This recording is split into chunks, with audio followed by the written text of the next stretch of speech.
नमस्कार दोस्तों, आज हम लोग यहाँ पे डिस्कस करने जा रहे हैं मैटरनिटी बेनिफिट एक्ट के बारे में। तो हम लोग यहाँ पे देख लेते हैं कि क्या लीव का प्रावधान है, क्या वेजेस का प्रावधान है और क्या रूल्स है, किस प्रकार से मैटरनिटी बेनिफिट मिलता है और क्या वेजेस मिलता है, और नॉन ईएसआईसी में जो एम्प्लॉई है उनके लिए क्या प्रावधान है, क्या प्रोसेस है, और जो ईएसआईसी के अंतर्गत आते हैं उनके लिए क्या प्रावधान है। तो शुरू से अंत तक आप बने रहिएगा, मैं आपको स्टेप बाय स्टेप करके A to Z information explain करने जा रहा हूँ। तो यहाँ पे हम लोग देख सकते हैं कि किसी भी ऑर्गेनाइजेशन में एक वोमेन के एम्प्लॉयमेंट को किस प्रकार से रेगुलेट करता है उसके बारे में इस एक्ट में बताया गया है, और बिफोर और आफ्टर चाइल्ड बर्थ क्या सर्टेन पीरियड होना चाहिए इस एक्ट में वह बताया गया है, और उसके अकॉर्डिंग क्या मैटरनिटी बेनिफिट मिलेगा और क्या सर्टेन और अदर बेनिफिट्स मैटरनिटी एक्ट के अंतर्गत मिलेगा उसको यहाँ पे बताया गया है। इस एक्ट का ऑब्जेक्टिव बहुत ही क्लियर है। इसमें बताया गया है कि जब एक women due to the maternity वह unable to perform her duty, अपने ड्यूटी को परफॉर्म करने में सक्षम नहीं होती है, तो उस समय में उसके डिग्निटी को मेंटेन करना, उसको प्रोटेक्ट करना, उसके मदरहुड को सुरक्षा प्रदान करना, ये ही जिम्मेदारी है, यही ऑब्जेक्टिव है इस एक्ट का।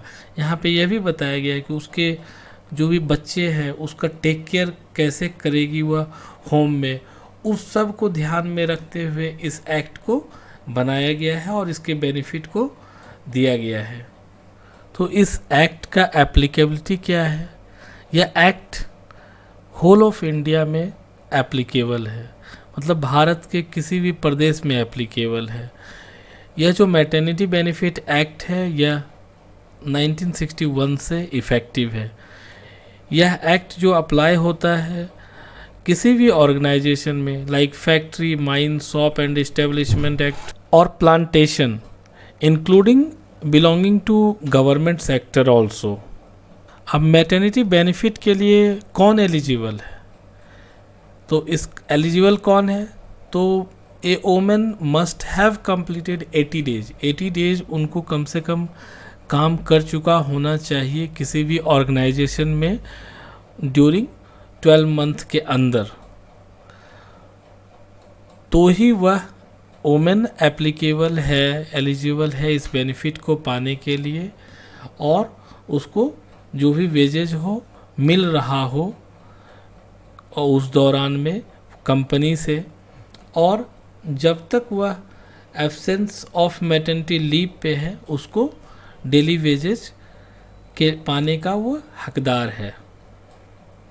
अब देखिए, मैटरनिटी बेनिफिट अमेंडमेंट एक्ट 2017 में बन के आया, तो उसमें क्या लेटेस्ट चेंज हो कर के आया है? तो सबसे बड़ा लेटेस्ट यह था कि पहले 12 वीक्स का ही लीव प्रोवाइड किया जाता था वोमेन को, लेकिन उसके बाद इसको चेंज करके 26 वीक्स कर दिया गया, और यह जो है लीव जो है यह बाइफरकेट कर दिया गया पोस्ट एंड प्री डिलीवरी में। 8 वीक्स लीव जो है ऑप्ट कर सकती है वोमेन पोस्ट चाइल्ड बर्थ, मतलब उसके बाद, और रिमेनिंग जो भी है उसके बाद वो ले सकती है।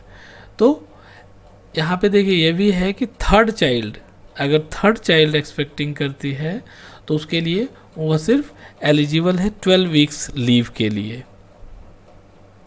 अब एडॉप्टिव मदर्स के लिए भी लीव का प्रावधान है, उसके लिए 12 वीक्स का लीव मिल सकता है जो भी एडॉप्टिव मदर हैं।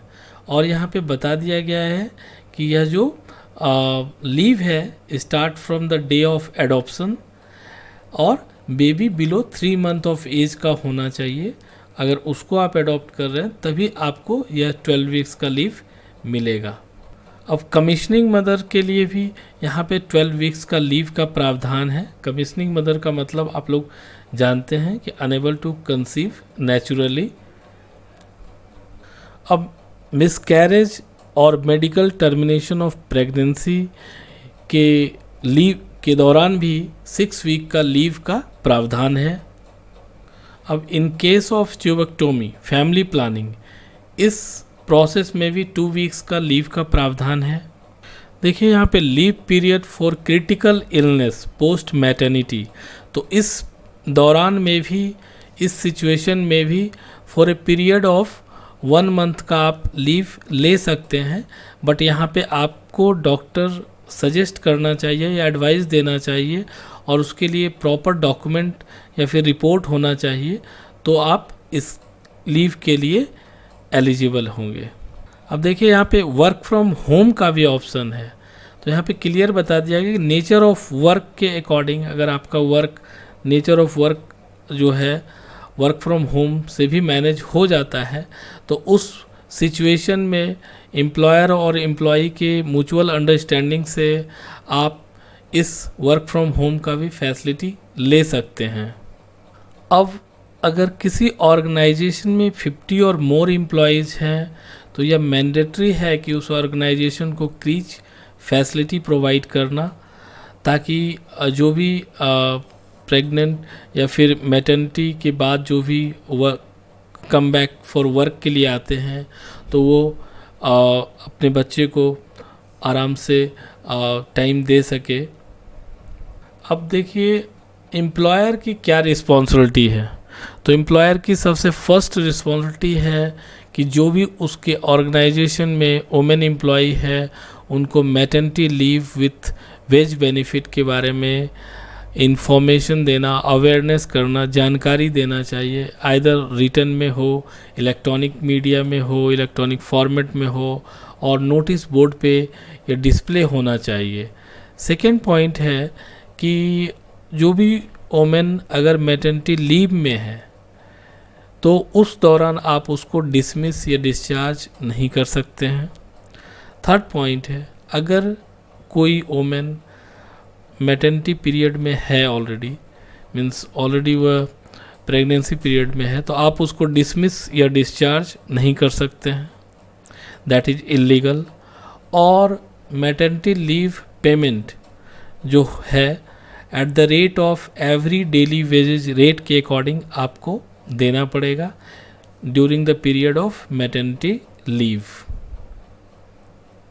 क्या डॉक्यूमेंटेशन की आवश्यकता है, तो सबसे पहले जो भी एम्प्लॉई है उसे अपने ऑर्गेनाइजेशन में या फिर जो भी आपके एचआर टीम है उनको आप लीव एप्लीकेशन विथ आपका मेडिकल सर्टिफिकेट के साथ आपको इन्फॉर्मेशन देना है कि आपकी सो एंड सो सिचुएशन है फॉर मैटरनिटी लीव।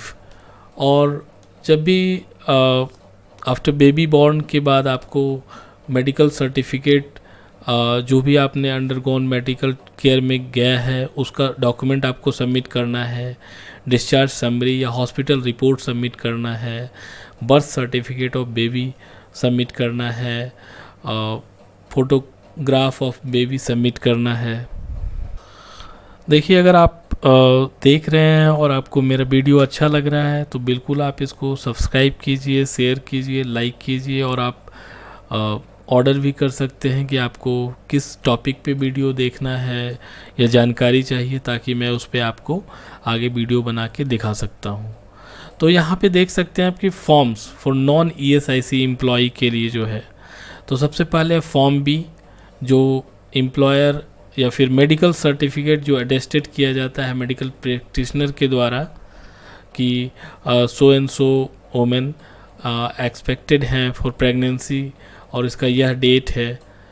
और अगर medical certificate attested by medical practitioner during death case, form C, अगर इस तरह की कुछ केस हो जाते हैं तो उसके लिए फॉर्म सी फिलअप करना है।